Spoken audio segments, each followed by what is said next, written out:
تو پہچان کے لیے علی اکبر، علی اکبر، علی اوسط، علی اصغر اس طرح سے پکارا جاتا تھا۔ تو حتیٰ کہ اس چیز کی تکلیف اتنی تھی یزید کو کہ جب اس کے سامنے یہ قافلہ پہنچا شام میں تو وہ کہنے لگا کہ جب مولا سجاد کی طرف اشارہ کر کے پوچھا کہ یہ کون ہے تو لوگوں نے بتایا یہ علی بن حسین ہے۔ تو کہنے لگا کہ علی بن حسین تو کربلا میں اللہ نے ان کو شہید نہیں کر دیا، اللہ نے ان کو مار دیا، انہیں اللہ پہ کر ہے نا وہ۔ اس کا عقیدہ کیا تھا یزید کا؟ وہ جبریہ تھا۔ جبریہ آج مسلک ہمارا جو ہے اہل سنت مسلک کے بہت زیادہ لوگ جبری ہیں۔ جبری کا مطلب کہ وہ اس عقیدے کے قائل ہیں کہ جو کرتا ہے اللہ کرتا ہے، بندہ کچھ نہیں کرتا، انسان مجبور ہے، تقدیر لکھی گئی ہے، جو مقدر ہے وہی اس میں کرنا ہے۔ تو یہ ہمارے مکتب تشیع میں یہ باطل عقیدہ ہے۔ ہم اس عقیدے کے قائل نہیں ہیں کہ انسان مجبور ہے۔ ہمیں جو معصومین نے عقیدہ دیا ہے انسان کو اختیار بھی ہے اور انسان مجبور بھی ہے، کچھ چیزوں کا اختیار ہے، کچھ چیزوں میں مجبور ہے۔ اور اب یہ نہیں کہ وہ برائیاں کر رہے تو مجبور ہو کے کر رہا ہے، اچھائیاں کر رہے تو مجبور ہو کے کر رہا ہے۔ تو پھر اس آیت کا کیا مطلب رہ جائے گا کہ لیس للانسان الا ما سعی، انسان کے لیے وہی ہے جس کی وہ کوشش کرتا ہے۔ تو پھر کوشش والی بات تو نہ رہی، اگر اس نے وہی کرنا ہے جو وہ مجبور ہو کے کر رہا ہے تو پھر کوشش والی تو بات ختم ہو جاتی ہے۔ پھر اس آیت کا کیا کریں گے کہ خدا کہہ رہے کہ لیس للانسان الا ما سعی، انسان کو وہی ملتا ہے جس کی وہ کوشش کرتا ہے۔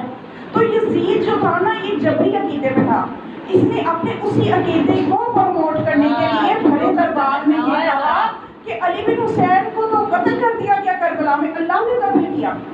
تو امام نے سب سے پہلے اس کے عقیدے پہ بات کی۔ امام نے فرمایا جس کو کہتے ہیں نا اللہ نے قتل کیا، اللہ نے قتل نہیں کیا، تو نے اور تیرے کارندوں نے قتل کیا۔ پہلی بات تو یہ سن لے کہ تو نے قتل کروایا، تو نے قتل کیا، تو ہے قاتل میرے بھائی علی بن حسین کا۔ اور وہ جو میرا بھائی تھا اس کا نام علی اکبر تھا۔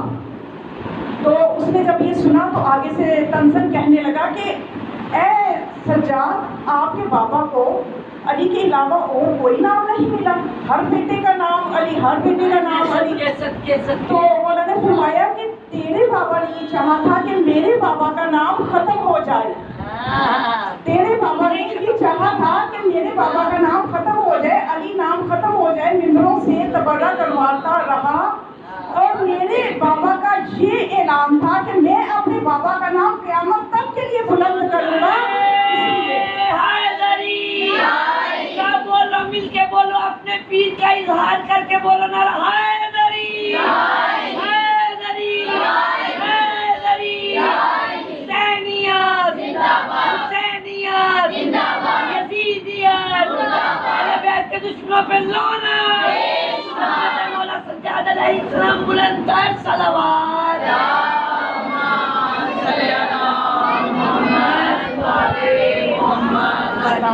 کیا بات کیا بات۔ تو امام زین العابدین، یہ لقب اتنا مشہور اور معروف ہو گیا کہ لوگوں نے یہ سمجھا کہ زین العابدین آپ کا نام ہے۔ تو یہ لقب کیسے ملا مولا کو؟ مولا کی عبادتوں کو ہم کیسے بیان کریں؟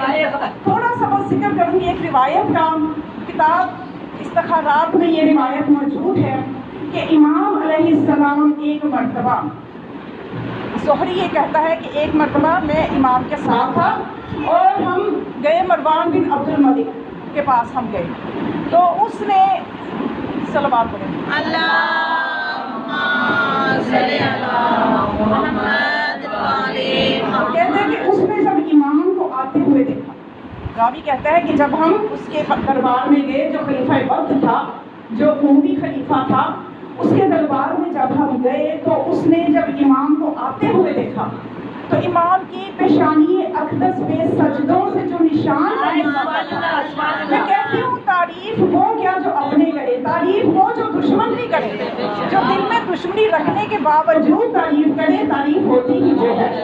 تو جب امام کی پیشانی مقدس پہ سجدوں کے نشان دیکھے تو دیکھ کے کہنے لگا کہ اے سید سجاد، آپ یقیناً بہت بڑے عبادت گزار ہیں، آپ بہت بڑے عبادت گزار ہیں، آپ تو یقیناً رسول اللہ کا جز ہیں، آپ رسول اللہ کا جز ہیں، اور واقعاً جو شرف آپ کو ملا ہے، آپ کے خاندان کو ملا ہے، جو خدا کی عنایات آپ کے شامل حال ہیں اور جو بزرگی دیانتداری پرہیزگاری اور عفت اور طہارت آپ کے خاندان میں ہے وہ کسی اور کو نصیب نہیں ہے۔ تو وہ بہت تعریفیں کر چکا، تو مولا نے فرمایا کہ یہ سب چیزیں جو ہیں یہ اللہ کی عنایت سے، یہ اس کی توفیقات ہیں جو ہمارے شامل حال ہیں، لیکن ہم کہاں تک بھی شکر ادا کر سکتے ہیں۔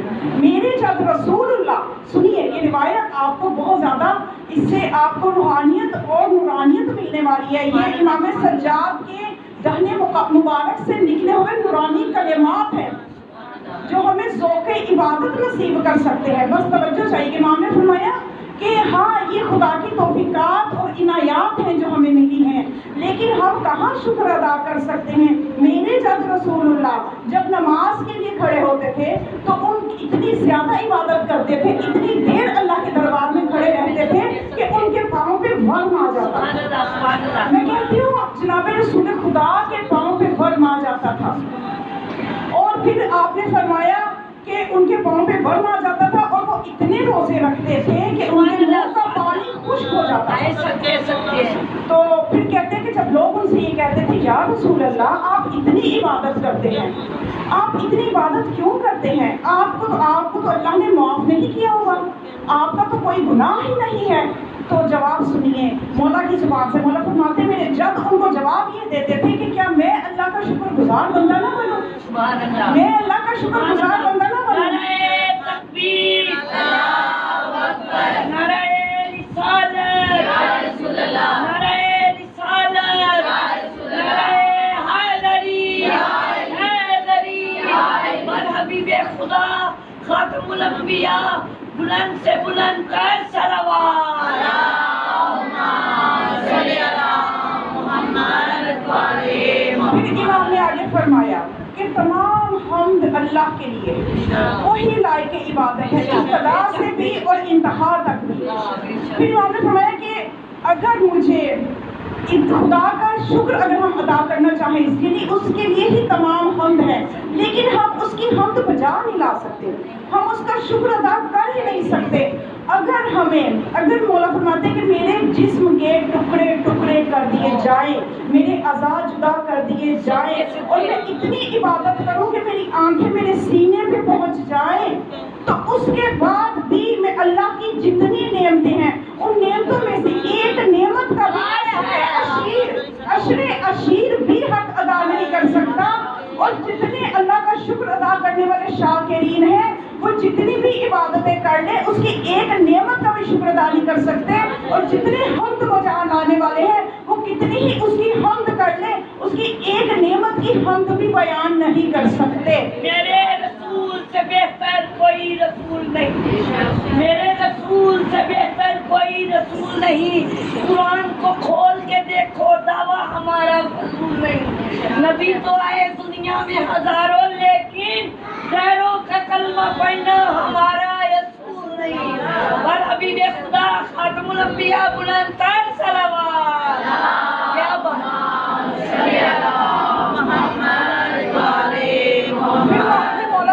ہے۔ مولا فرماتے ہیں جب اس نے عبد الملک بن مروان نے مولا کا اس طرح سے تعریفیں کی، استقبال کی، تو مولا نے بھی بتایا کہ یہ جو خدا کی عنایتیں ہیں ہم ان کا شکر ادا نہیں کر سکتے۔ پھر مولا نے فرمایا کہ لیکن اس کے باوجود جبکہ میرے جسم کے ٹکڑے کر دیے جائیں، جبکہ میری آنکھیں سینے پہ آ جائیں، پھر بھی میں عشیر بھی ایک نعمت کا شکر ادا نہیں کر سکتا، اس کے باوجود بھی میں شکر ادا کرنے کی کوشش کرتا رہوں گا۔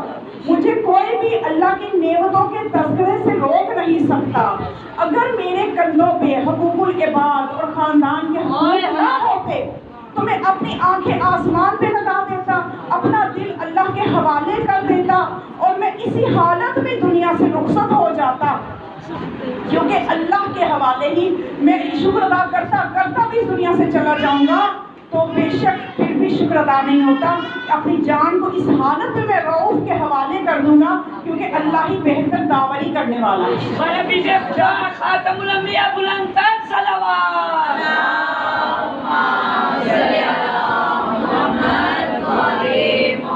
جب یہاں تک مولا کی بات پہنچی